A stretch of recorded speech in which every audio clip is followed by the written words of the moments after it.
book club. Today we are going over The Wheel of Time in a short video. The entire Wheel of Time in a short, that's not even possible. I have no idea how I'm going to do this. I could spend days. I could spend days just talking about certain characters.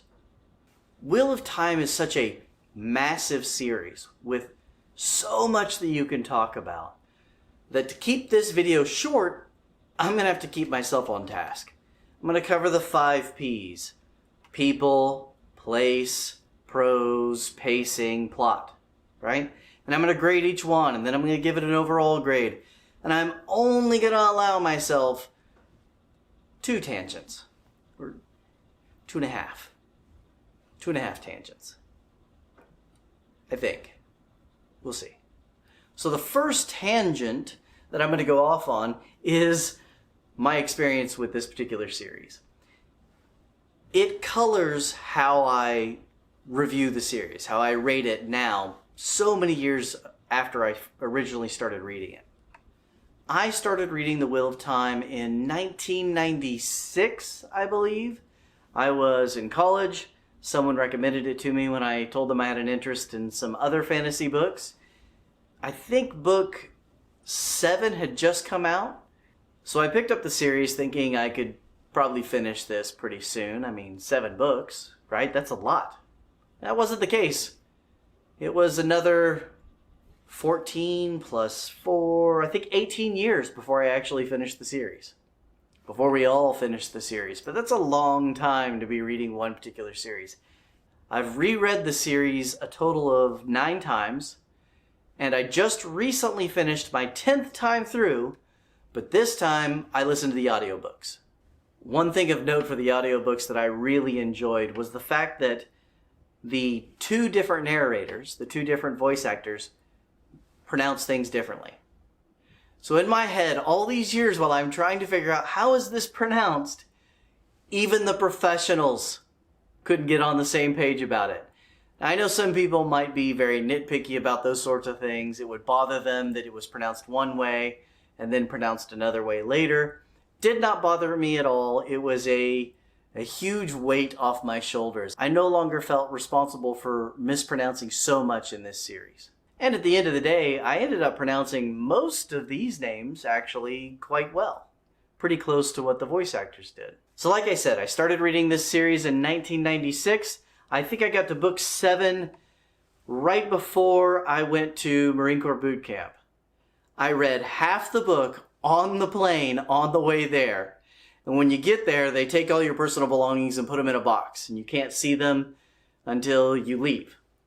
3.5 months later. So I read half the book on the way there. And then at the end of boot camp, my reward was, on the way home, I got to finish the book. I mean, that was just one reward. Now, the other reward was not being in boot camp, obviously, and going to see your family. There's a lot of rewards to finishing boot camp. The other tangent I'm going to go over is the author change and the effect it had on the series. But I'm going to wait till the very end for that. I know it's a big issue everybody likes to talk about, but I've got my own thoughts on it. I'll share those in my overall review at the end. If that's all you're here for, jump to the end. You'll see it. This synopsis is going to have some spoilers, but only spoilers for the first book and for the first part of the first book. How do you do a synopsis for this particular plot? I can't just tell you it's the farm boy versus the dark one. I mean, that's just oversimplifying it too much. 3,000 years ago, in the Age of Legends, an age hinted at and occasionally visited, but very rarely in the books, where there are all kinds of wonders, wonderful technology, magic, it seems. There's flying stuff, there's magic for growing things. It just seems idealistic, a very idealistic world. What comes into this world is the Dark One. I'm not going to say how, but all of a sudden, there's an enemy, and there's a war, and everything goes really bad. At the end of that war, there's a stalemate. I'm going to call it a stalemate because there was still conflicts going on for the next 3,000 years with the Dark One's forces. The Trolloc Wars is a very good example. Something that's referenced in the books that was a titanic kind of war on the continent, but that was post the war in the Age of Legends. So there's been a stalemate with some flare-ups here and there. Cut to today, you've got a small farming community and some farm boys. You've got your wise old wizard, who is not really all that old, and very, very wise, far wiser than most of the wise old wizards, and not a wizard. It's actually a woman named Moraine, and she is the single most interesting, she's the single best female character I have ever read. I could spend days just talking about her. Immediately, these three boys, did I mention there were three boys? These three boys, because we're not sure which one's the chosen one. These three boys are in immense danger. The town's attacked, darkspawn, evil things attack, and they've got to get the heck out of there. Since there is only one way to keep this video short, let's get to it. Plot. Now this plot is fairly standard for its time. When it started, when the series started, it ran over such a long period of time that it began in the old fantasy world and it ended up finishing in this new modern fantasy world. And the series changed somewhat because of that. In a lot of ways, it acts as a bridge between old fantasy and modern fantasy. So it starts with a fairly standard plot. Chosen one, dark one, impending battle, farm boy must learn how to save world. But there are a lot of twists added in, a lot of changes to the typical tropes, and it makes it far more interesting than it has any right to be. Add to that the fact that there are so many subplots and so many other characters and other things going on that plot is going to get a boost. At its core, it's a 5 out of 10 plot. Let's be honest. It's a fairly standard plot. But because it was executed so well, and because there were so many twists that changed it, and those two were executed so well, it's going to get a bump for me to 7.5. 7.5 is the first rating I'm giving. I have to warn you guys, I'm going to be as objective as possible, which means my ratings are going to be lower than you're going to want to hear. If you are a fan of The Wheel of Time, understand I'm enthusiastic, but I'm also brutally objective on this one. So if you hear a 7 or lower or anything like that, understand I'm trying to be objective. At the very end, in my overall, I will tell you what I think. So again, if you're getting mad at me, skip to the end. When I say the farm boy has to go save the world, really he has to save all of the worlds, all of existence. So the scope of this actual story is much larger than most. And while it doesn't go into those other worlds very much, it does hit them enough to kind of give you this sense that there's way more going on, way more to this world. And you can't even say world, this universe that Robert Jordan created. The people. These characters are better, better rendered in the text than almost any other characters I've ever read. The reason for that has everything to do with Robert Jordan's immense skill at writing people. People are complicated. They say things they don't mean. They mean things they don't say. They do things they don't mean. They're all over the place. These characters are all over the place. It's called unreliable narrator. When the person you're seeing the story through, and you're writing in their mind, seeing through their eyes, hearing through their ears, when they're completely unreliable as to what's going around, that's the unreliable narrator. Or the unreliable vessel. Robert Jordan is a master, the master of the unreliable narrator. When you're seeing the story through the eyes of the character will be thinking things that are not in line with what they're doing. And they'll be saying things that are not in line with what they're thinking or with what they're doing. And people will be saying things about them that are not in line with what they're doing, thinking, or saying. There are so many layers here. I think this is why this series can be read over and over and over again, because there are so many layers that every time you read it, you peel back another layer of the onion. It's another layer. You'll see a little bit deeper. You'll see a little bit farther. You'll see a little bit more. There are a number of characters in this book that are quite easily in the top characters in all of fantasy, in all of science fiction and fantasy, in all of fiction. Some of the top characters ever written. I already mentioned Moraine. She is the best female supporting actress. What would you call it in a book? Supporting character I have ever read. There are a number of people out there that like to talk about Nynaeve and Egwene and other characters and how if they were real, I'd die for them. I'd follow Elaine into the pit of doom. I'd follow Egwene anywhere. Nynaeve is the best. But Moraine is easily the best. Easily the best. I'm going to stop there. Because if I don't stop this tangent now, I will have 5 hours of me talking about Moraine. So let's move on. Let's just say that that's one example of many in this series of the best characters ever written. So for people, 9 out of 10. Solid praise. 9 out of 10. And I'm taking into account the author swap at the end that changed kind of how the characters were written. Pacing. When you have a 14 or 15 book series, depending on how you look at it, pacing's going to be an issue. Pacing suffers because of how many subplots there are, how long it takes to get back to other storylines. Now, I hear rumors about a slog over and over again, and I have felt it myself in a few of my read-throughs. A slog where you're just like, oh, get through it, get on, move on. But in reading various comments about the slog, everybody complains about something different. I mean, people group together on various things, but there's a lot of different things they complain about. That tells me, and my own experience of reading it multiple times and not experiencing the slog and experiencing the slog and experiencing it differently different times, that it has to do with the reader's preferences, the reader's impatience and preference to watch other characters, read other characters for a while, and to read other storylines for a while.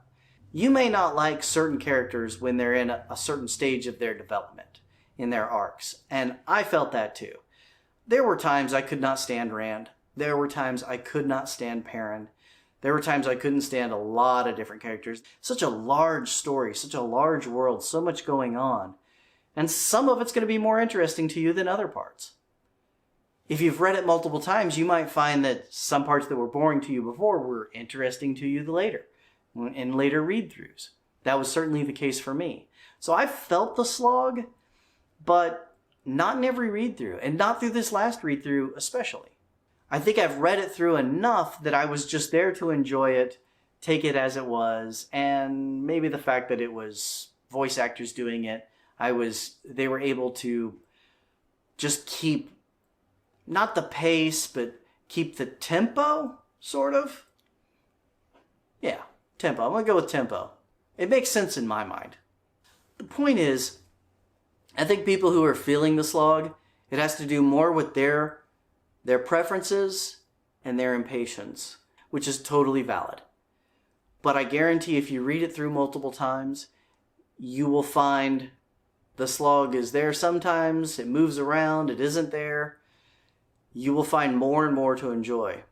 When I reread them, there was so much going on with those characters that once I was just ready to read about those characters and their development, once I was able to see into those layers of what those characters are going through, the layers of the unreliable narrator, and I was able to get more out of those scenes, the slog went away for me. So the score for pacing is 6 out of 10. It's such a massive story that I don't know how you could do the pacing better. I feel bad giving it a 6 when I've got no suggestions on how to do it any better than it was done. Organization, jumping around more, then people will get mad about that because they can't track. I really don't know. There's no good solutions. The next person to write a Wheel of Time like giant epic fantasy series, maybe they'll just knock it out of the park. Pros.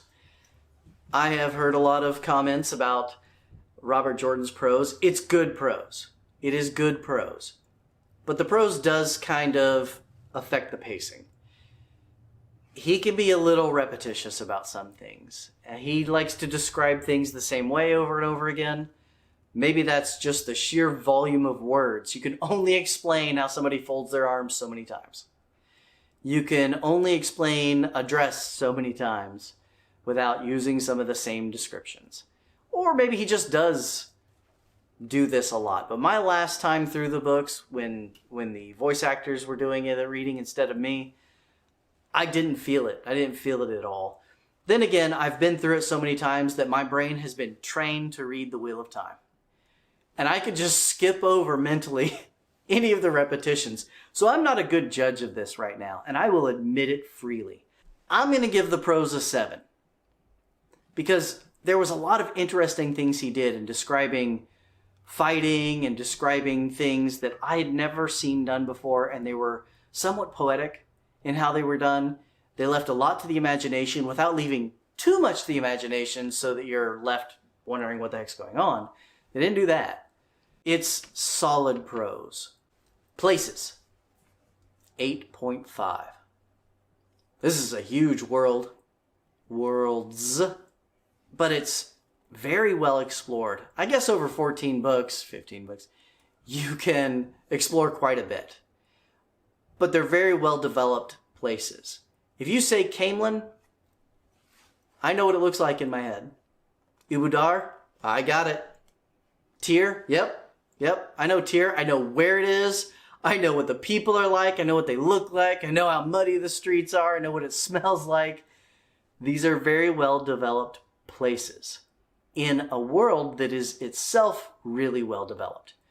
So for world building, I mean over ages of time, thousands and thousands of years, and how it's changed throughout those years. Rarely have I seen better world building. 5 is worth reading. 8.5 is must read for this thing. And I'm wondering if I shouldn't have given that a 9 as well as people. I'm going to stick with 8.5 for now. Overall execution of the entire story. What is my score? Well, my objective score is an 8. I would give The Wheel of Time an 8 out of 10. I would put it just at the must-read category. If you're a fantasy fan at all, it's like The Lord of the Rings. You have to read it. It's that important to the genre. But you don't have to struggle through it. I think most people will enjoy it. And I'll give it an 8 out of 10 objectively. And maybe I'm being a little harsh because I'm putting the word objective in front of it. Because for me personally, I give it a 9.9. I've never rated a book that high. I've never rated a series that high. I can't think of any series or book that I enjoy more to date. There are some that do come close. There are some that may rival it. Stormlight Archive, we'll see. Something else in the Cosmere, it has a real chance. But maybe not. Let's talk about that author swap. Mr. Jordan did not survive to finish writing the series. Now, he wrote a lot of what took place in the last 3 books, a lot of the overall structure of the story in the end, but he didn't have a chance to finish those books. So what the publisher did is they hired another master of the craft to finish the series, Brandon Sanderson. Definitely an absolute master of this craft of writing fantasy novels. But Robert Jordan was a master of the craft as well. And he was a master in his own way. He had his own strengths. And Brandon Sanderson is a master in his own right, but in his own way. And Brandon has his own strengths. And they are not the same. It is a difference in those strengths that shows through in the change between authors. That's not to say one author was better than the other, or one author is better than the other. They're both fantastic masters of their craft, and it's unfair to compare them. But they are different masters of their craft. So what they produce is different. Specifically, a strength of Robert Jordan is the unreliable narrator. The layers and layers and layers to every scene, to every character. What they're thinking versus what they're seeing versus what they're feeling versus what they're doing versus what everybody else is saying and doing and thinking in a scene. Robert Jordan layered these characters and these scenes so well that you could probably read this series every once in a while for the rest of your life, 20, 30, 40 times, and you will always get more and more out of it. That's where he's a master. Brandon Sanderson is a master of prose as well. But his prose is so smooth. I've mentioned it's like a Midwestern accent. You don't even notice it's there. But his words flow right into your brain and render the story without you even noticing what's going on. It is so easy to slip into his writing. Everything he does seems to serve the story, to include his prose. He's not trying to be overly poetic. He's not trying to be flashy at all. But his prose is absolutely masterful for all of that. Like I said, they have different strengths and different weaknesses. Brandon Sanderson is not as good as Robert Jordan at layering the characters, at the unreliable narrator, at getting all of those various layers involved. This is why Matt Cawthon, especially, a beloved character, didn't come out right. He changed immediately in the last 3 books. And he started to get better as you went. And I think the voice actors, by the way, did a tremendous job in keeping the same Matt Cawthon throughout. There's something about them reading it and acting it out for you where they're able to make up some of the difference. It was very well done, and I've got to give them kudos for that. But when you're reading the books, it's not the same. It's not the same Matt because he's not as layered. He's not as complicated. There's some layering. There's definitely an understanding that that's there, that it needs to be there, but it's just not as well executed. So Matt becomes somewhat of a caricature of who and what he was because he doesn't have the same depth. It highlights certain things about him and just a little too much. He's just not the same super complicated, lovable Matt that he always was. So everybody points to Matt being not the same and having changed. That's my analysis of why he changed, how he changed.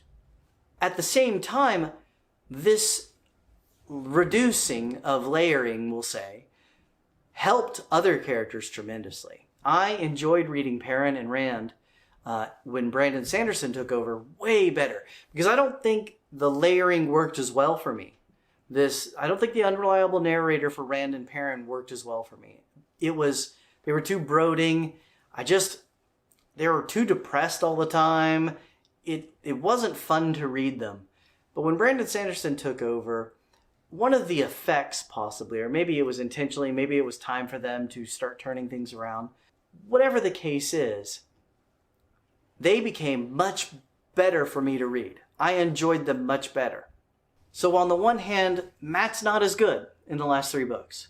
But on the other hand, some of the other characters are better. And the prose flows a little better.